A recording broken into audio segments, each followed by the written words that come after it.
രാജമ്മ ചേച്ചിയൊക്കെ നോക്കി വരുന്നുണ്ട്. കേട്ടോ ഇട്ടോ പിടിയാ. അങ്ങനെ വെച്ചോട്ട് പോകുമ്പോഴത്തേനും വെള്ളം ഒഴിക്കണം. അവരുടെ വീടിൻ്റെ അത് അങ്ങോട്ട്.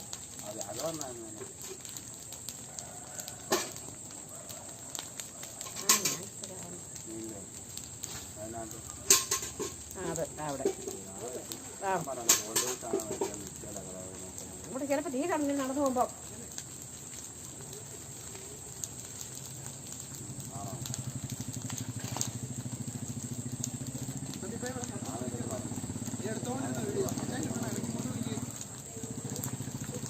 കാണാം. ഇവനെ കാണത്തില്ല. കാണാവോ? ചെറുതായിട്ട് കാണാവോ? ഞാൻ കാട്ടു തീർന്ന് അവിടെ എന്നാ ഇട്ടേക്കുന്ന എന്നാ കാട്ടു തീർന്നോ? വീഡിയോ